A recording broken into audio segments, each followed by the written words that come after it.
ආචාර්ය උපාධිය අරගෙන තියෙන්නේ. දැන් වයස අවුරුදු 78කට පස්සේ. අයිබෝන් හැමදෙනාටම අපි අද අලුත් ප්‍රෝග්‍රෑම් එකක් කරන්න හදන්නේ. මගේ මිත්‍රයා ඉන්නවා මෙතන.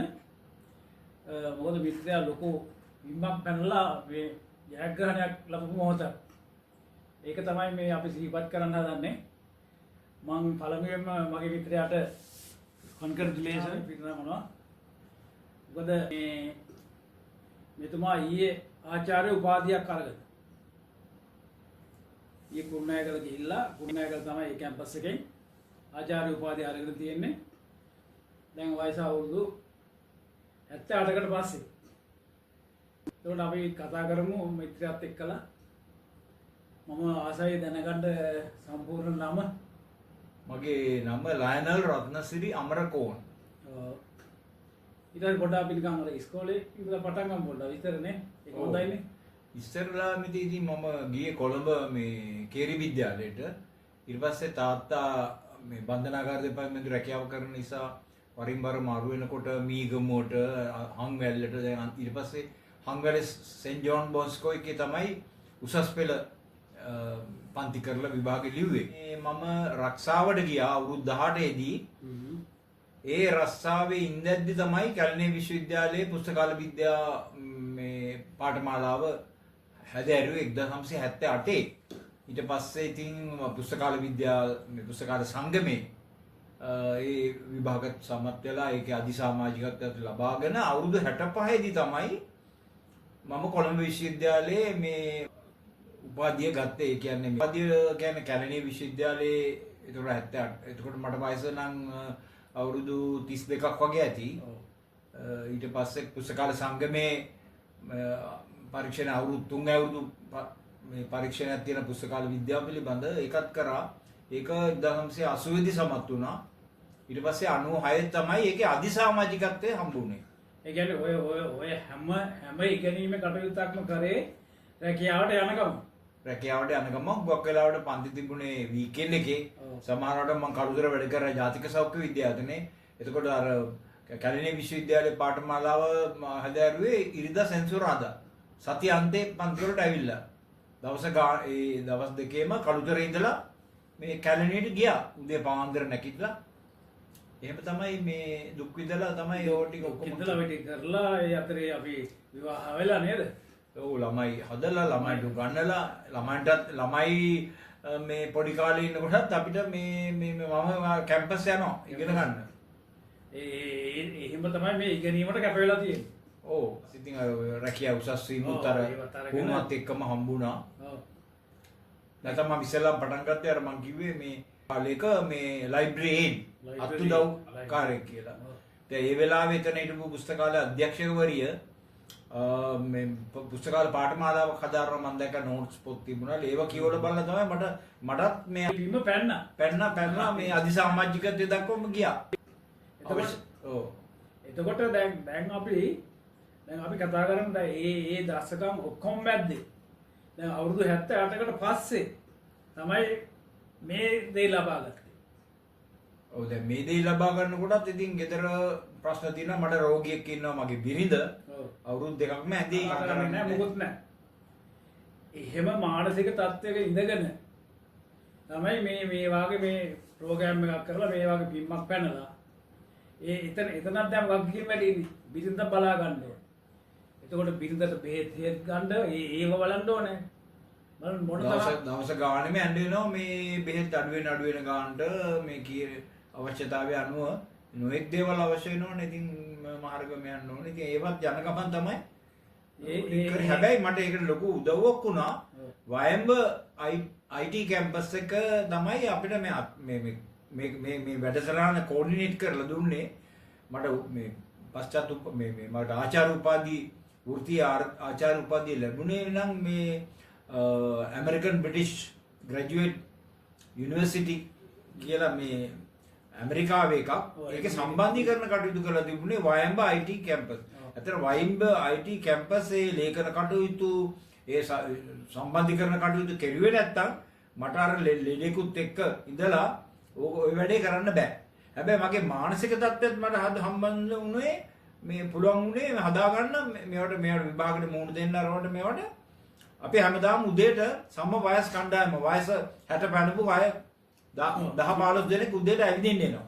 එතකොට අපේ ප්‍රශ්න සාකච්ඡා කරනවා, රටේ තොරතුරු සාකච්ඡා කරනවා. එතකොට නිකන් ඒ සමූහයේ ඉන්නකොට මේ අපේ ප්‍රශ්න අපිට අමතක තියෙනවා. දැන් මේ මගේ මේ ප්‍රශ්න අහන සම්මුඛ සාකච්ඡා මෙහෙවන මහත්මයන් ඒකේ සමාජිකයෙක්. අපි උදේට හම්බ වෙනවා හැමදාම. හම්බෙන අපි කතා කරනවා, අපේ ප්‍රශ්න කතා කරනවා. අපි එතනදී කතා කරපුවම අපේ මනස හැදෙනවා. නේද? ඒකනේ වෙන්න ඕනේ.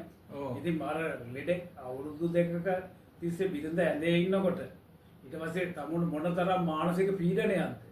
ඒ මානසික පීඩනයක් මැද්දේ මේ වගේ ජයග්‍රහණය ලැබුවයි කියන්නේ ඒක මොනතරම් වටිනා දෙයක්ද ජීවිතේ වටිනා දෙයක් මේක.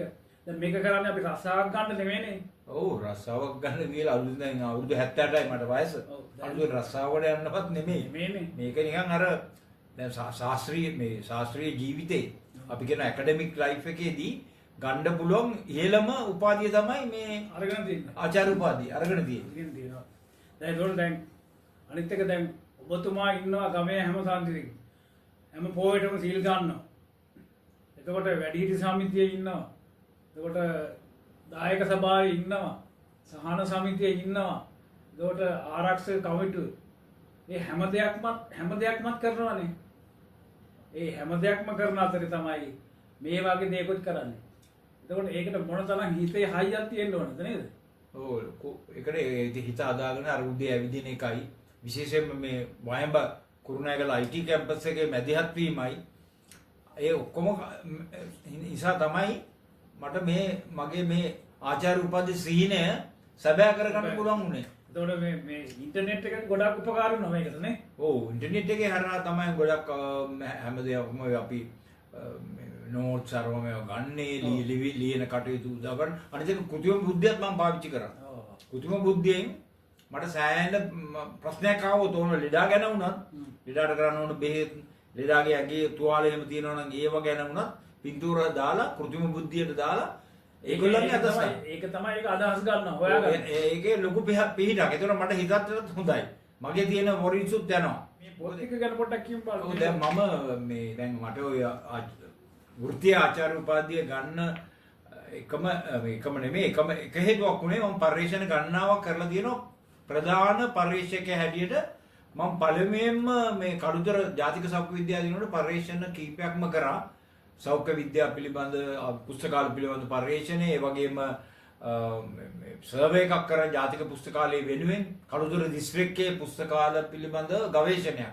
ඒ ගවේෂණයේ වාර්තාව මම ඉදිරිපත් කරා පුස්තකාල මේ ජාතික පුස්තකාලයට ඒගොල්ලෝ එක ප්‍රකාශනයක් ඇරියද කළුතර පුස්තකාල කියලා මේ සමීක්ෂණ වාර්තාව කියලා වාර්තාවක් නිකුත් කරා මගේ නමින් මම ඒක කරලා දීපු නිසා ඒ වගේ මගේ මේ විශේෂයෙන් මට මතක් කරන්න ඕන මගේ මේ ශාස්ත්‍රපති පරිශ්‍රණයේදී මම භාවිත කරපු ප්‍රශ්නේ තමයි මේ කොහොමද මේ සමාජ මාධ්‍ය නැත්නම් Facebook එක රටේ තියෙන මේ ප්‍රධාන පුස්තකාල මේ තමන්ගේ සේවාව සහ මේ සම්පත් ප්‍රචාරය කරගන්න මේ භාවිතා කිරීම පිළිබඳ තමයි මම මේ කරේ. ඒක පශ්චාත් උපාධි ඩිප්ලෝමා වෙනුවෙන් බණ්ඩාරනායක මේ Center for International Studies වෙනුවෙන් කරපු එකක්.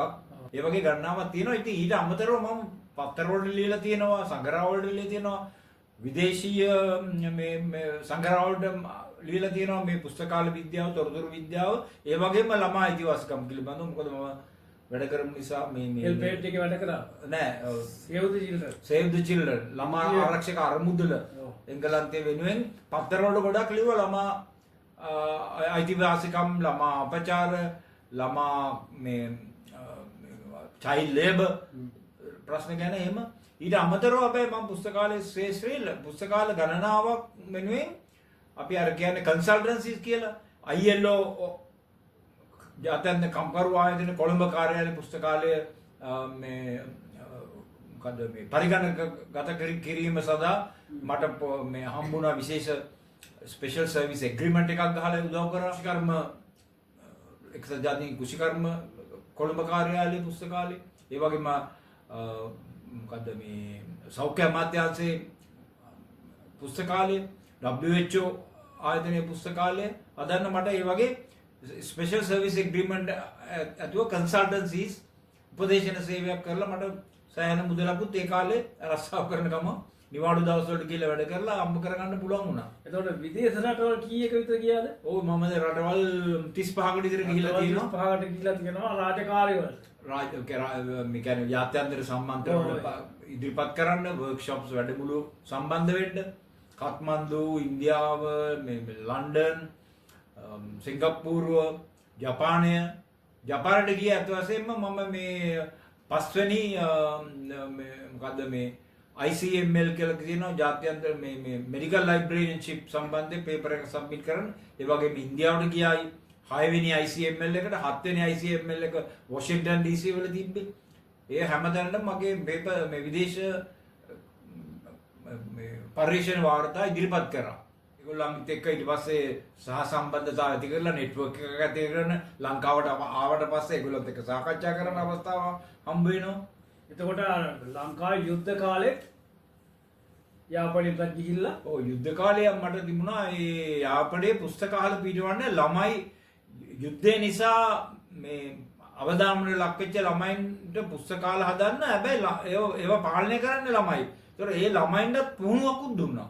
අත වශයෙන් පුස්තකාල 163ක් ඔය යාපන අර්ධද්වීපේ අපි මේ මොකද්ද මේ සේව් ද චිල්ඩ්‍රන් ආයතනය කරා. ඉතින් මගේ ඒක මූලිකත්වය අරගෙන කරා. ඊට පස්සේ සුනාමිය අවස්ථාවේ දකුණේ ඒ වගේම පුස්තකාල ළමයි විසින් පාලනය කරන පුස්තකාලය ඒ ළමයින්ට පුහුණුවක් දුන්නා. එතකොට මොන තරම් සේවයක් කරලා තියෙනවද මේ පිටරටවල් හරහා NGO හරහා නේද? ඔව් ඉතින් මේ ඒ කරපු ඔක්කොම හේතුව වුණා මේ වෘත්තීය ආචාර්ය උපාධිය ගන්න ඒ හැම දෙයක්ම හේතු වුණා. අරක තමයි ෆවුන්ඩේෂන්. ඒ ෆවුන්ඩේෂන් එක හොඳ නම් ගේ හොඳට හැදෙනවා. අපි අවසාන වශයෙන් හැම දෙනෙක්ම මේ ගැන සතුටු වෙන්න ඕනේ. ඒත් එකම මේ ඉගෙන ගන්නවා කියනකොට වයස ભેදයක් නැහැ. වයස ප්‍රශ්නයක් හිතන්න හොඳ නැහැ. තමුන්ට පුළුවන් කියලා හිතනොත් කරන්න බැරි දෙයක් නෑ නේද? දැන් ඊට පස්සේ දැන් මට මේ ආචාර්ය උපාධිය ලැබුණාට දැන් ඊට පස්සේ මම කල්පනා කරන්නේ මම මේ ලැබිච්ච දැනුම දැන් අනිකුත් පුස්තකාලාධිපති සහ මම වැඩ කරන මේ ප්‍රජා සංවිධාන වල සමාජිකයන් අතර බෙදා හදා ගන්න අවස්ථාව. ඒ වගේ මේ අවස්ථාව කරගන්නවා මම මගේ දෙමව්පියෝ මට උගන්වපු පාසල් වල විශ්වවිද්‍යාල වල උගන්වපු ගුරුවරු දේශකයෝ ඒ වගේම මගේ බිරිඳ සහ මගේ දුව ඒ හැමෝම මට මේක මේ ලබා ගන්න මේ සහායක් මට ඒගොල්ලන්ගෙන් ලැබුණා. ඒගොල්ලෝ ඔක්කොටම ස්තුතිවන්ත වෙන්න ඕන. මොකද ඒගොල්ලන්ගේ සහාය නැත්තම් කොහොමදත් කරන්න බෑ නේද? ඔව්. ඒක නිසා මේ අවස්ථා කරගන්නවා මේ ඒ හැමෝටම ස්තුති කරන්න. ඒක නිසා අපි කතාව අවසන් කරලා ඔබතුමාට ජය වේවා. ඔබතුමාට දීර්ඝායුෂම ලැබේවා. තවත් මේ රටට ජාතියට සේවයක් කිරීමට හැකි වේවා කියලා මගේ channel එකෙන් මම ප්‍රාර්ථනා කරනවා. ආයුබෝවන්. නැවත හමු වෙනතුරු මම දිසා